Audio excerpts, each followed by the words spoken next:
Hello and welcome back to the Book, Business, and Brand Building Summit. I'm your host, Jesse Krieger. I'm joined on this interview by a very special guest, the author of From Vision to Reality, actually just Vision to Reality, How Short-Term Massive Action Equals Long-Term Maximum Results. Also the author of a number of other books, 20 plus years experience in entrepreneurship, 10 plus years in self-publishing, a true dynamo. Today, I would like to welcome Honorée Corder to the summit. Honorée, how are you? I am fabulous. What a nice intro. Thank you so much. My pleasure. And, I can't say I bought all of your books before the summit, but I wanted to pick, at least one that looked especially appealing so I could get a little bit of a sense for, your writing style and what you're up to in the world. And I'm so excited to have you here. I'm delighted to be here. Thank you for having me. This will be great. My pleasure. And I was just commenting before we started, I mean, look at that gear setup that she's got, the gold-plated microphone, the headset. Yeah, I got a situation up in here for sure. Absolutely. And so perhaps you could share a little bit about, your own background on how you got into writing and how you got into self-publishing for those of us, for everybody on the summit who may not already be familiar with you. And then we can dive in from there. Sure. So I was a coach and a speaker, which Mark Victor Hansen, who you might know is the co-author of the Chicken Soup for the Soul series, he told me that everyone was a coach and a speaker, and I needed to write a book. And I never went to college. I never took a writing class, so I didn't fancy myself or consider myself a writer. But when someone like Mark Victor Hansen, right, gives you advice, you say, "Thank you. May I have another?" And you do what they say. At least I did. And so he advised me to take a popular presentation I had at the time and turn it into my first book. And that's what I did. So that was in 2004, pretty much in the dark ages of self-publishing before it was really kind of the cool thing to do. It was actually considered the very uncool thing to do, except I didn't have any cred. I didn't have any street cred. I didn't have any publishing credentials. I didn't have any education credentials. And so I really had the only the option of self-publishing. So that was the first.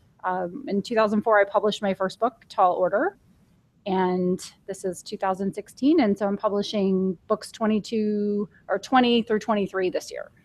Oh, wow. And I think one of those is you're a co-author on the book in the Miracle Morning series. Is that right? I'm Hal Elrod's business partner in this series. So I actually make all of the series books happen, or participate in them happening, encourage them to happen. However, I work with the co-authors to make them happen. So I worked most recently with Steve Scott, who I think is a part of the summit as well, to get the Miracle Morning for Writers published not that long ago. He is indeed. And I actually didn't realize that. That's fantastic that you're involved in the whole series. I think it's been doing incredibly well from an objective viewer's perspective. So congratulations on that.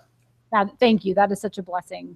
Knowing Hal and working with Hal and all of the co-authors, I have to pinch myself for sure, because Steve Scott in particular was someone I really looked up to in the self-publishing space. And then to not only get to know him, but also get to work with him is very cool. Yeah, we can sort of jump around. I want to hear a little bit more about your background, but actually I think it'd be fascinating to get your perspective on, what is it, one, perhaps how you got into that situation of partnering with Hal Elrod on the Miracle Morning series, and what it's like to co-author and work with other authors to create books as part of a series. I think that would be a unique perspective that we haven't really covered so much on the Book Business Brand Building Summit. Oh, great. So I have a book series, the Successful Single Mom book series. There are 6 books in that series. And I have a life's philosophy, and I have several tenets in that philosophy. And one of them is, if you want something, give it away.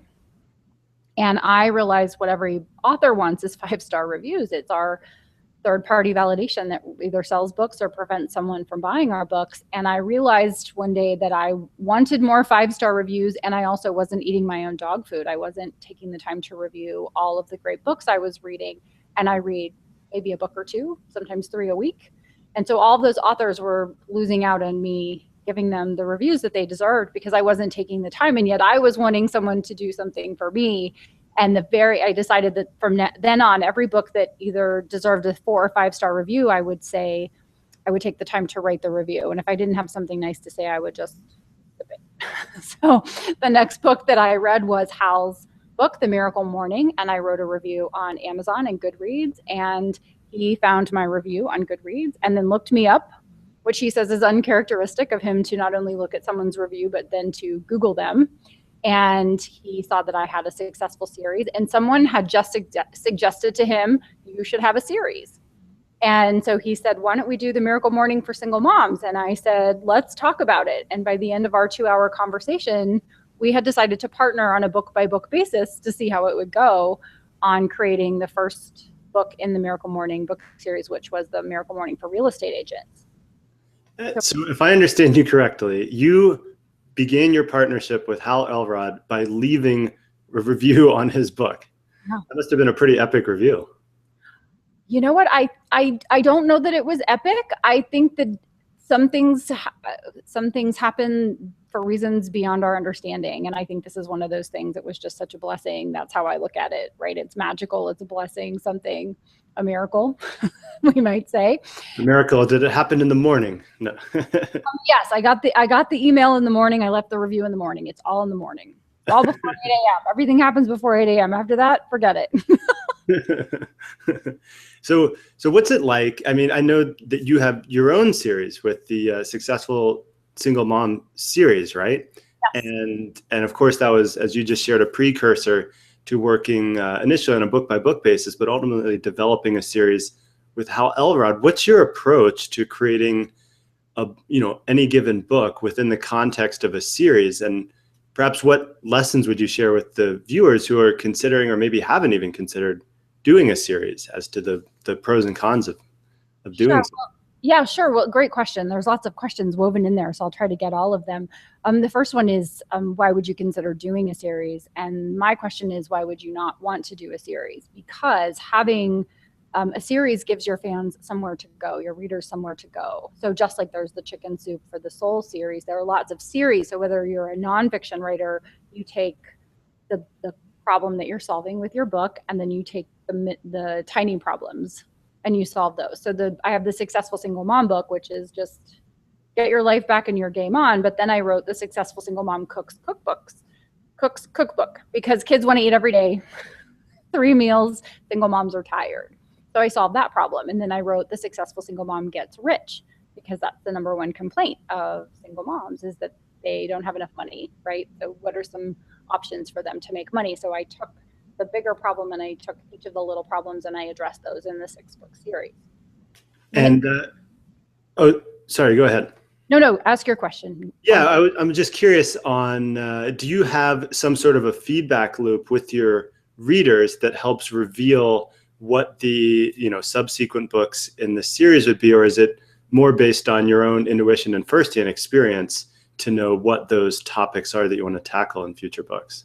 Well, for those books, I was the avatar. I had a kid who wanted to eat every day, and I was a full-time entrepreneur, a full-time working mom who was trying to be a full-time single mom, full-time all the time single mom, and support my daughter, and not just support her, but support her well, and make sure that she ate well, and that she felt like she was loved, and that I created a community, and that I created a business. And there's gets fit, finds love, gets an education. So for single moms that feel like they need to go back to school or get more education, I wrote that book. And so I was really the case study or the avatar for that book. Now, if someone is looking to create their own series, they might not be the avatar for their books, but their clients or customers might be the avatar. They might be trying to help people in the same way that they've helped their own clients. They might be trying to help a broader audience. Is that answering your question? Well, yeah, it segues into my question, which really is whether or not there's a difference in the Miracle Morning series that you're working on in terms of the approach on deciding which books to create next. Oh gosh, so we originally brainstormed a list of 200 books that we wanted to write, 200 different niches. Now those are different because we're not taking the lifesavers, which are the 6 tenets of the book, and we're not writing then a book about silence or meditation in a big book. We're not taking a small piece of the book and blowing it up. We're actually taking those pieces and covering them so someone doesn't feel obligated and frankly cranky to, oh, great, now I have to go buy another book in order to understand this one, right? So we're covering that, and then we're going deep in a niche. So with the real estate agent's book, we work on how do you be an excellent real estate agent. In the salespeople book, it's using the lifesavers, the philosophy of the miracle morning to married to the best tactics and strategies and practices of a successful salesperson. So what do the top salespeople do? And then we did that for network marketing, and we've done that for writers. And then the next book is parents and families, because Hal and I have a families we love, and we want to be the best parents and spouses and friends and family members to other family members that we can possibly be. And so that's the next book. And then we're doing entrepreneurs, and then we're going to do a book about relationships, transforming your relationship. So it's really when the right co-author comes along and they have a platform and a message that we feel would be beneficial to the Miracle Morning brand and the community, then we discuss what that process looks like. And in that case, when you say a co-author, do you mean a third author? Like, I know one of the more recent books, Steve Scott is also involved. Is that an example of a co-author, or are you just speaking about you and Hal's relationship? Well, so I'm the producer co-author, so I weigh in on the content of the book. So Hal is involved in the book to the extent that he has helped create the structure of the book and is involved as far as the final content is concerned. I quarterback the book, and I work with the co-author that has the expertise in that particular niche. And so I don't know anyone better than Steve Scott to have how to be the best writer you can be, how to monetize it, how to develop a writing practice, how to become a full-time writer, how to become. And is that Miracle Morning for authors? That's the Miracle Morning for writers. For writers, excuse me. Okay. But yes, I mean, in terms of prolific generation of book content and output, hard to kind of beat Steve Scott with like 60 plus books in the market. Correct. But you're fast catching up to him with all the books that you're working on as well. Well, he's distracted. He has a new baby, so I'm not getting as much sleep as I'm getting. So I might gain on him a little, but I'm not. I don't know. He's got a pretty big lead, so. Yeah, that's great. So I'm actually really curious now on this topic of series, and I think you're probably best qualified to really peel back the different layers of what's involved in that. And in a case like, let's say first with the Successful Single Mom series, is there in each of the books in the series, is there some similar content, or is there a philosophy piece that describes what it means to be a successful single mom in its entirety, and then dives into a specific, or what is the through line that ties the series together? Well, the through line is that they were all written by me. I didn't know when I was writing the series to have so much forethought in the process. If I was writing it again, I would definitely have, it's kind of like, how do you get divorced, right? How do you have a really good divorce? You get divorced, and then you know what potholes to avoid and that sort of thing. I did not recover any material that I had written in any of the other books. So they're standalone books that reference the main book. If I had it to do over again, there would be more of a through line that I would have. But the books in the book series have sold over 500,000 copies. So holy cow. I kind of want to mess with that. With that, kind of just let it ride, as it were. Well, yeah, I mean, whatever the through line is, it is clearly hit the market in the right way. Is there any difference that you see in the Miracle Morning series that you've worked on in terms of because I believe, wasn't there a standalone book called The Miracle Morning, and then that spawned a series? And maybe it's the same answer, but I'm genuinely curious how that plays out. Hal wrote The Miracle Morning, and then Ryan Snow, who's the co-author of The Miracle Morning for Salespeople, said, you should do series books like The Miracle Morning for Sales. And so that's how it started. And he was actually working on a couple of books before we met.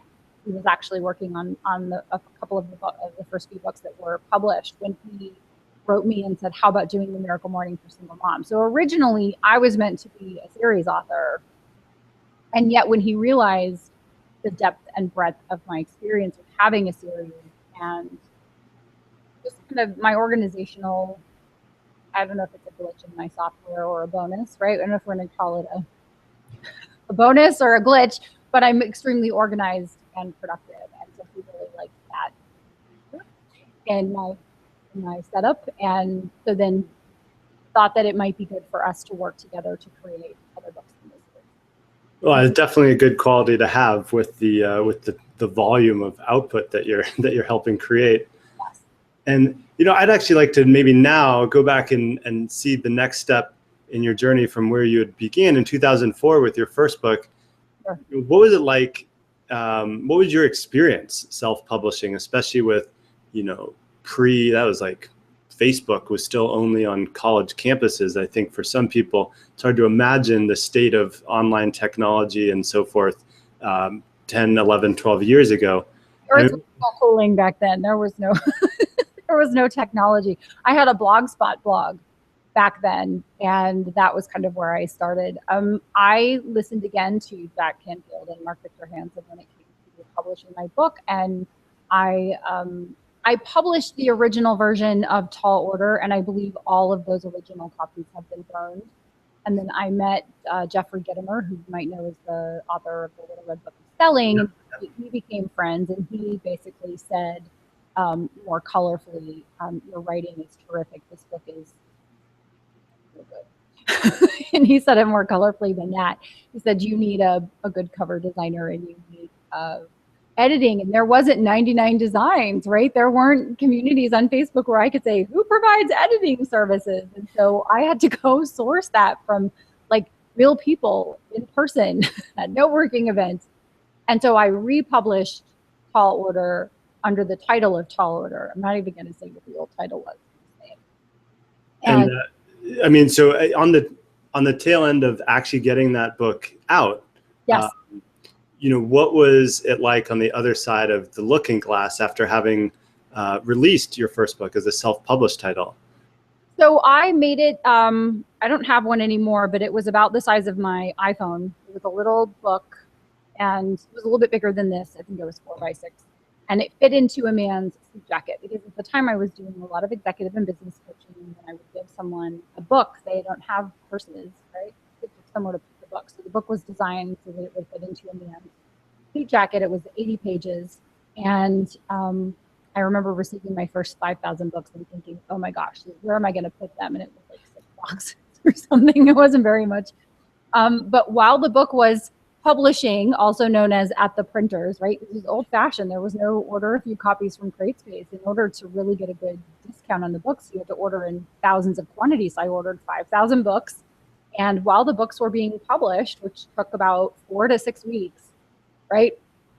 I sold actually print them, right? Actually get them printed while they were publishing, right? Which is the fancy word for the printers were printing a perfect bound document, right? With the cover.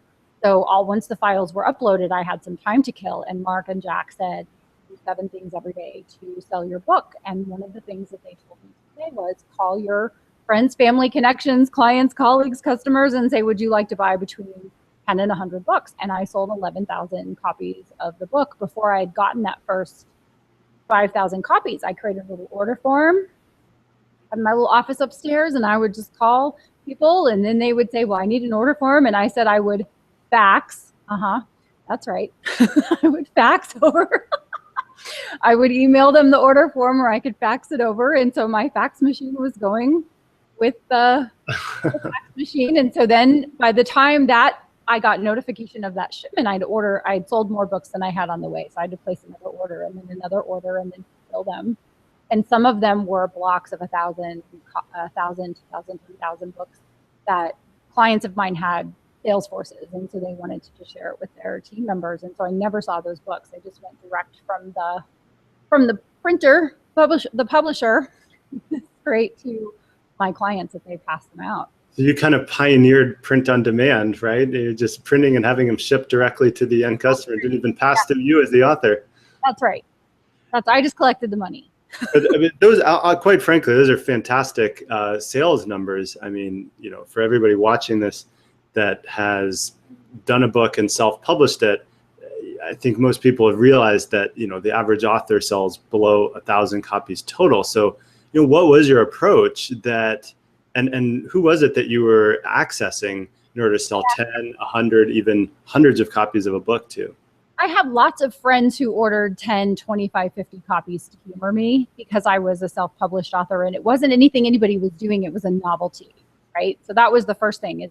But I had lots of clients. I've been an executive and business coach for a long time. And so I had a lot of clients that I knew they would benefit from passing on something like, this is a book my coach wrote, pass this on. And then, like I said, I had clients who had sales forces and I had a career in network marketing. So I had a number of people that I could call on to order lots of books, people that, and I'm cute and persuasive, right? So here's the thing that's most important for anybody that's watching now or later is that I didn't know that. I didn't know what you just said, that most people sell 1,000 copies total of their book. I listened to Mark and Jack and they had sold $1 million worth of books. So to me, 11,000 wasn't that big of a deal. Does that make sense? Is I was comparing myself to that, not in a bad way, not like, oh, I only sold 11,000. I was pretty excited about it, honestly.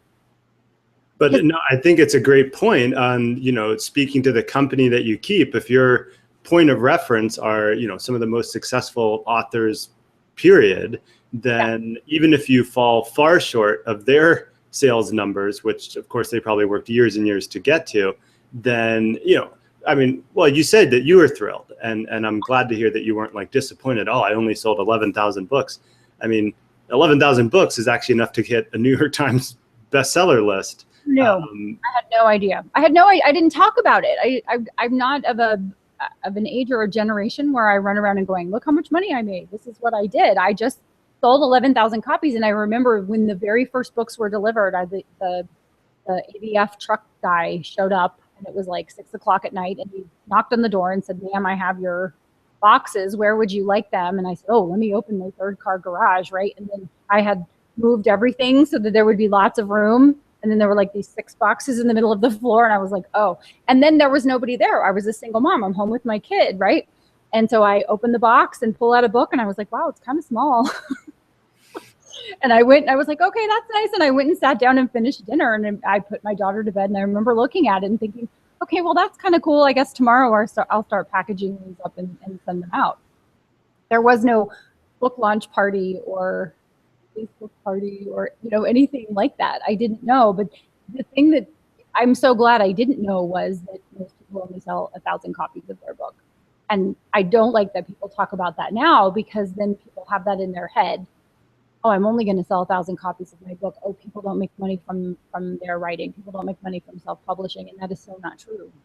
Well, sure. My intention here isn't to put a cap on what's possible for people that choose to self-publish. But just statistically, that is how it shakes out, for better or worse. So so after that experience, was it just done like dinner? You're like, that's it. I want to write more books. I want to self-publish. Or was there a dark night of the soul moment or something to that effect? What I did know is that books weren't out very long and then they became old books. So it became old news to me because it was old news to other people. So I had yet another 5,000 books that were in my garage and I gave them away at networking events and I would give them to clients. And anytime I went into a company, I would take 100 copies with me and give them away. It wasn't until I was watching Oprah in 2009 and she did or 2007, late 2007 or early 2008, right before I got remarried, I was watching Oprah and she was doing a makeover show for single moms. And she was talking about how single moms were schlimpadinkas and they didn't, they always had frizzy hair and oversized clothing and kind of looked disheveled and were stressed and disorganized. And I was like, the heck you say, Oprah? Like, I'm doing pretty good, right? So I went looking for the book for single moms that I would have liked to have read, and it didn't exist. And so I decided to write it. And did you know going into that you wanted to create it as a series, or did you first just have that hit of intuition of saying, well, that's not my experience as a single mom, and let me write the book that I wish I could find? That was it. It was a one book thing. And then I finished the book and then decided to write the cookbook because that was a pain point for me and the book is 7 ingredients or less and on your table in 20 minutes or less. because by the time you're hungry, you're hungry. So, and the kids are too.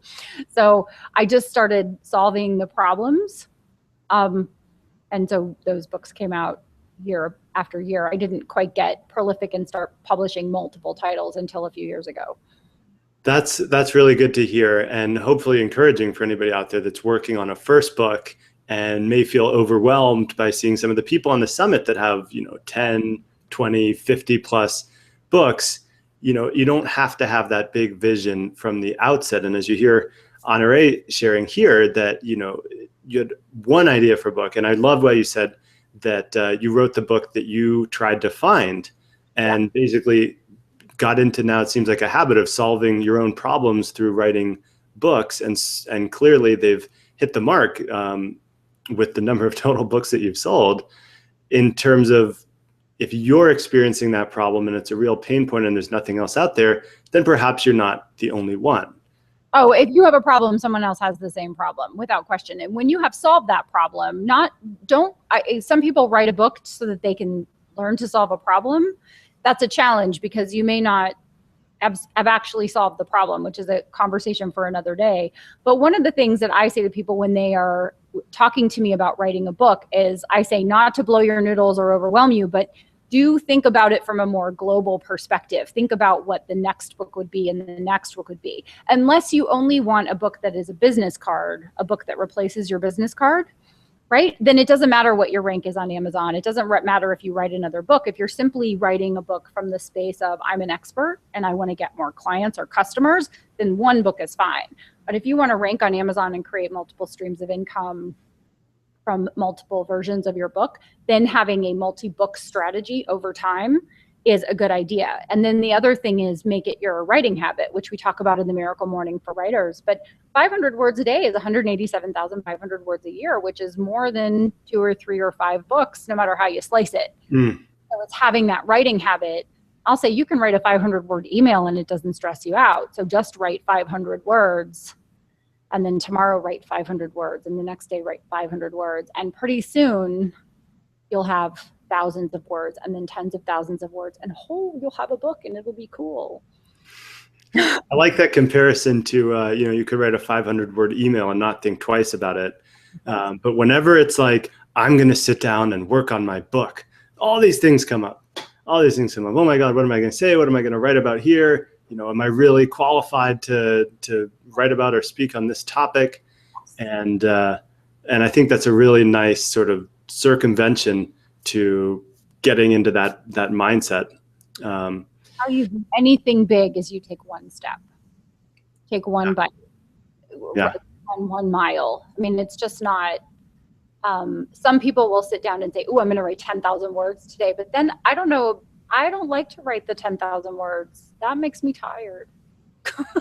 I mean, yeah, 10,000 words in a day is quite a tall order. People do that, and it's, some people can, kind of figure out how to use drag and dictate. Like I can write 3,000 to 5,000 words in an hour if I'm talking, because I'm from the Northeast, man. Like we talk really fast with high word gusts. But having cognitive thought that actually comes out and is understandable and ends up in a way that, because the way that you talk is not the way that you write. And so you have to train yourself to talk. So I've trained myself to dictate, but I can't edit, right? That by talking, I have to sit down and go through the words.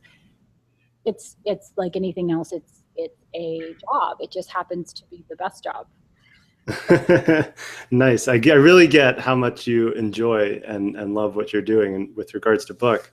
And I sort of want to expand the scope, the conversation a little more, because I know you mentioned you've been an executive coach, you had a career in network marketing, and how do you see, how is, from your perspective and experience, being an author and writing books played into your broader business endeavors and your overall personal brand, as that is the overarching theme for this summit, right? Not just looking at the book in isolation, but how that plays into and how that supports and expands the business opportunities that are available. Well, it's so funny that you say that, because I am actually literally writing right now, You Must Write a Book.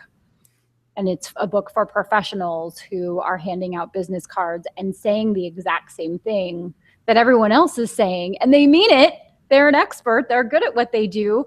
But I have a client I've had for years and years, and I work with a different office. And how that happened was the managing partner of one office went to the managing partner of another office and heard my name mentioned. Well, my name is unique, as luck would have it. And he said, well, I know her. Is she any good? And so when he called to hire me, he said, for years I've known you and you've always said you were really good at your job, but everyone says kind of the same thing. And they always say they're good at their job too. And said, I just never took a risk. And I went, really? How could that have happened? And so a series of circumstances, which I won't go into, have led me to writing this book this summer. But the premise of it is that a business person should have a book, because everyone is saying, I am the best financial advisor. I am the best banker. I am the best whatever. And so is the next guy. And so is the next guy. And so is the next guy. And if you have a book, it's kind of like, well, he might say he's good, but I have proof. And here it is. And is that title the exact words that Mark Victor Hansen spoke to you that catalyzed you writing your first book? Or at least that was my recollection earlier in the interview when you said, everybody's a coach and a speaker, you have to write a book or something. But yeah. I've put it like in all caps, you must write a book. And it's because everyone uses a business card or a brochure, but those are pieces of trash waiting to happen. I don't know anyone who would take a book and toss it in the trash. No, so, I mean, that's very much reflects my own personal experience just with my one book, Lifestyle Entrepreneur, of going to events. Anytime I've personally signed a book and given it to somebody, people have come back or have ran across them years later, and they'd be like, I still remember at that event, you gave me a signed copy of your book. And yeah, it works. It makes an impression and definitely sets you apart. Maybe you can talk or share a little bit of a preview around this book, and what are some of the points of argumentation or some of the strategies that you share in you must write a book? Well, I've just really just started outlining it and getting it in order. But my belief is that the business card is dead, because when you give someone a business card, it's annoying, right? Until someone throws it away. They might take the time to put you in their phone, but probably not if they don't have a relationship with you. So you have to have something that differentiates you. And so who should write a book? And I have a philosophy on that, or an idea about that. And then how do you fit in writing a book, right? Because I have a couple of clients and I called them and I said, I'm writing this book, and I've been telling you to write a book and you're not writing it. So why aren't you writing it? Tell me why, really, so that I can address that in the book. Because if you have that resistance, then other people will have that resistance also. So what are some of the common reasons that you hear from people who are not writing the book that you've encouraged them to, or that they may have even wanted to or even committed to? They don't have the time. They're not sure what thing they should focus on first. They don't know how. They don't know the particulars of what are all the things that have to happen. Because just writing the book isn't the whole picture, right? You have to edit it and have a book cover and have back cover copy and formatting, and how do you get it onto Amazon, Honorée? Like, how do you sell it? Like, how do you upload the file, and what format is it in? And like, their head explodes, and there's too many steps, and they don't know how to do it. So but you don't find, is it your experience that maybe it's because of the professional nature of the clients that you work with, but they're not psyching themselves out in the sense of saying, like, who am I to write a book on this topic? Oh, sure. Yeah. So they've got imposter syndrome or expertise reluctance. So I kind of lead them down the trail of, well, have you had more than 10 clients? Okay, good. You've been in business more than 5 years? Yep. Okay. Are you giving advice over and over and over and over? Okay, good. And that means lots of people need to know what you have to say. You're solving problems. You're just going to solve the problems, frankly, for lots of people for a lot less money. Some people can't afford a $1,200 or $1,500 an hour attorney, but they can afford a $15 book. And they would benefit from your expertise. And then every so often, someone who can afford you is going to lay their hands on your book. And instead of hiring the other guy who charges what you charge, they're going to hire you because you have this it's the last bastion of expertise awesomeness, right? Is having a book, right? That's what I say. And so it's a lead magnet. It's a client finder. Yeah, I mean, it absolutely is. And so, I mean, in your coaching work, separate from your own writing and your co-authorship and the series work, are you actually helping other people in that writing process and helping them move their books through the writing and publication process? Or is it more of an advisory and an encouragement role for them to follow in your footsteps in that sense? It's kind of both, right? So I'm basically forcing all of my high-level clients to write books because I think they need to have a book. So they either come willingly because they've heard me in a conversation like this and they say, I know you have the skill set. I'd rather hire you than figure it out myself. And then I have clients I've had for a number of years and they have watched me publish book after book after book and have seen what it has done for my profile and my platform and my feed, frankly. And they have figured out that it's a good idea for them. And so I walk them through the process. And honestly, for them, these are all very high-level professional people. So what it comes down to for them is not only getting into the place and having the right team to write the book, but also to then do all of the behind-the-scenes things that an assistant would do and finding that right person that they can hire to make all of that other stuff happen. Because if you're $1,000 an hour person or a $500 an hour person professionally, you're not going to set up your own KDP profile. Yeah. I mean, that's, partially echoes my own experience. I mean, I considered turning Lifestyle Entrepreneur into a series, like Lifestyle Entrepreneur for coaches, Lifestyle Entrepreneur for something else. But instead, I just really found myself, after working with 2 different publishers, seeing a vision for a publishing company that, like you said, writing the book that you couldn't find. I saw a way to do publishing that I didn't see other people doing it, that basically just solved all of that other stuff aside from creating the book content itself, make it look good, get it available in all formats, and most importantly, actually doing promotion and launch and marketing, which I think it might be a common misconception I'd love you to speak to, that a lot of authors have, at least ones that I've talked to, have this mindset of if I just get a publishing deal, then ... right? Everything's going to fall into place. Just have a moment of silence for that, please. No. Moment of silence for the if I just had a publishing deal. Yes. No. I was explaining to someone yesterday who he said, now you've inspired me, coach, I'm going to write my book. And I said, okay, great.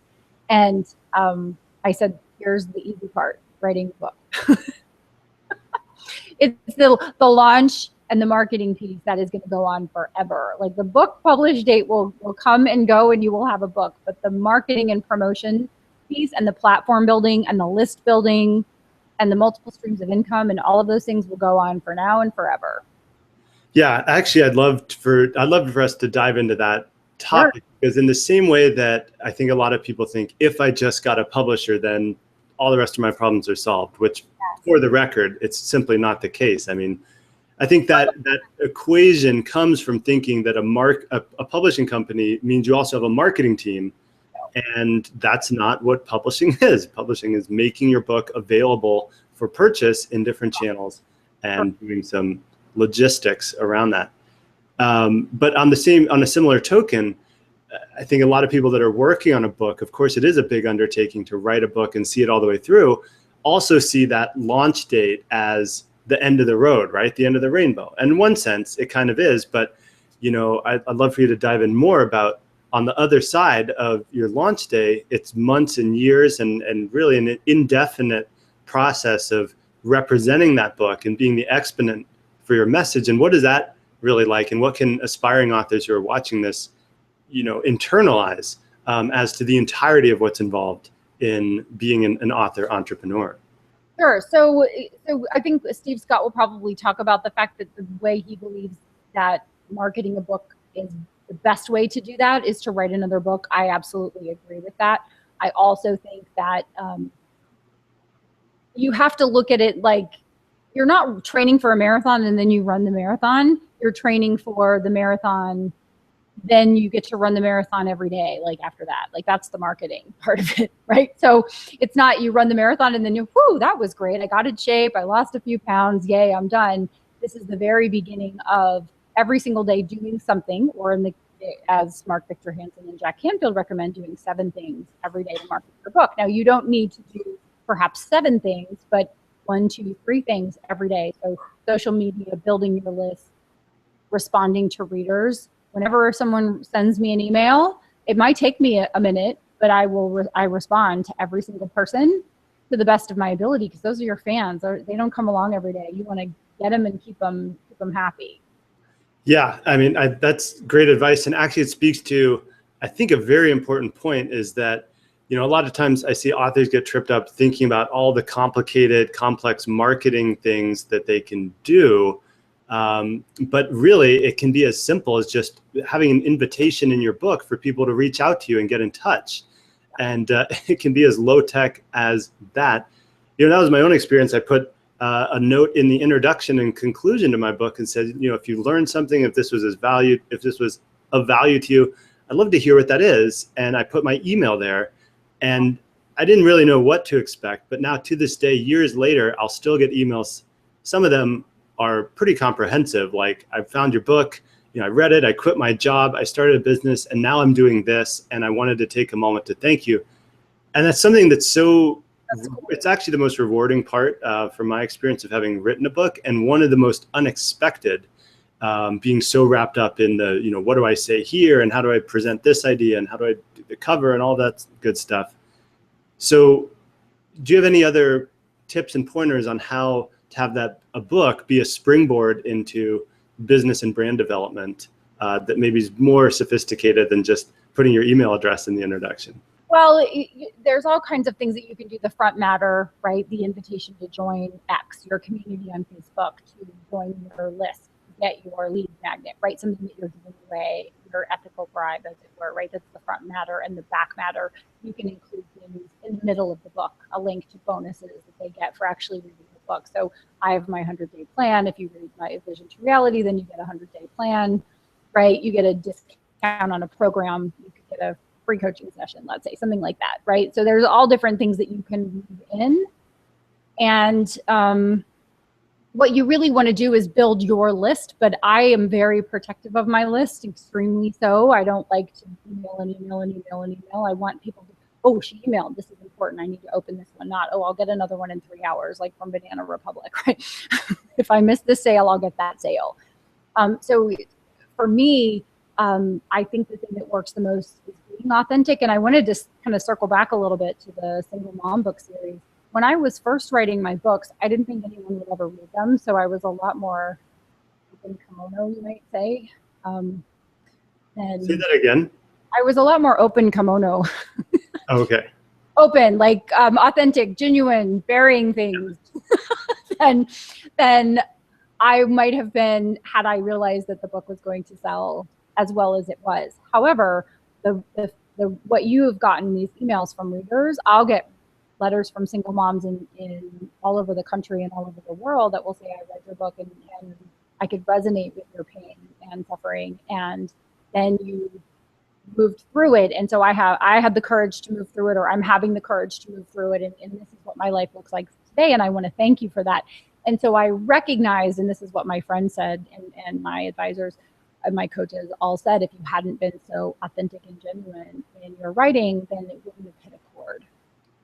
Well, would you say that that's a valuable takeaway for people considering, like, should I really write that? Should I really share that?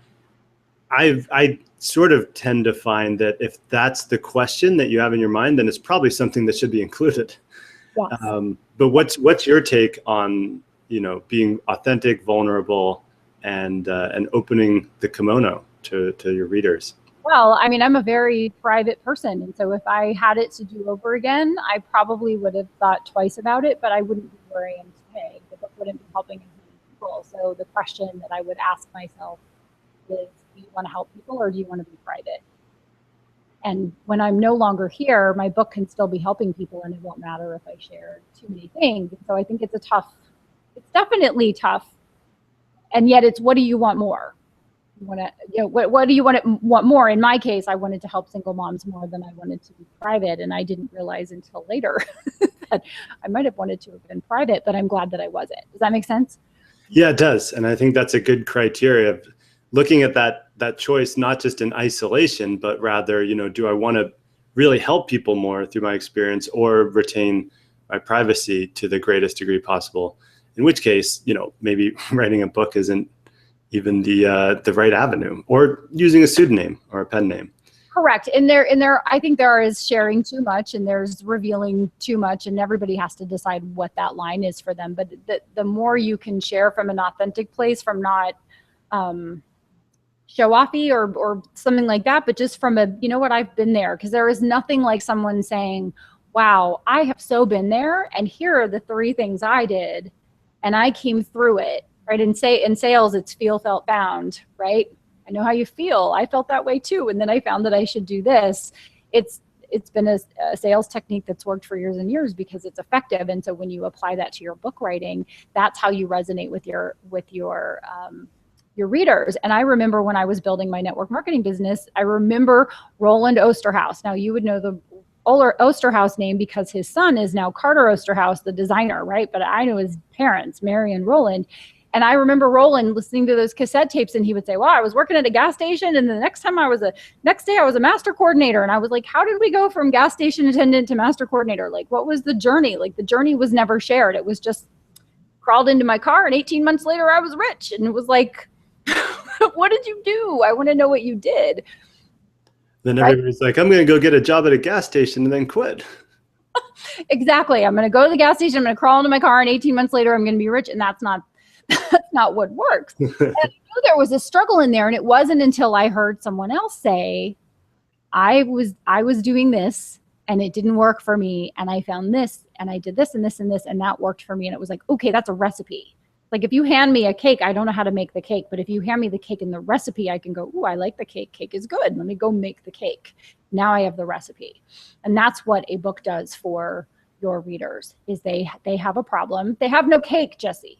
I'm going to bake that cake. We're going to bake a cake. I think that might be the next summit, or maybe the miracle morning for cake bakers. Miracle morning for, amen.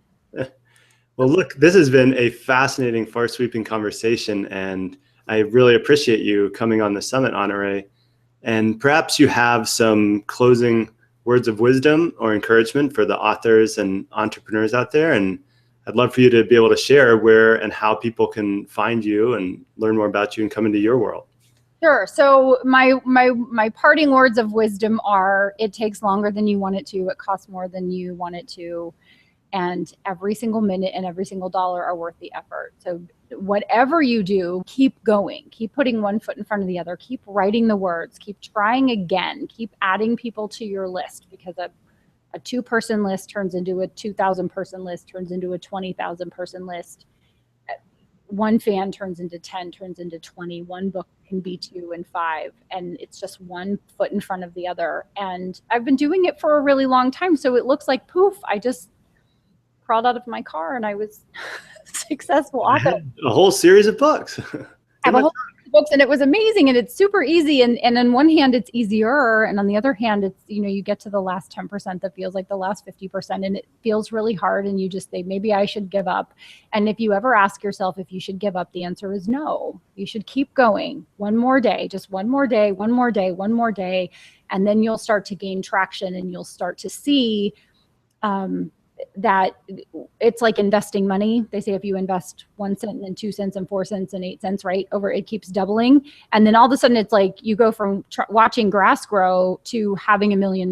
It really does just spike up very quickly. And just keep asking, keep going for it, because a lot of other people will try and then they will quit. And the people that, I don't know that I'm smarter than anybody else or better writer than anybody else. I just keep writing books. I just keep showing up, and people go, I saw your name like 74 times. I figured I better check you out. So just keep going. And then as far as connecting with me, I'm like you. I want to hear from people, especially if I've impacted them in a positive way. So I'm honoreecorder.com, and I'm at Honorée everywhere: Twitter, Instagram, Facebook, MySpace. Still have your MySpace? Was that from 2004 with your first book?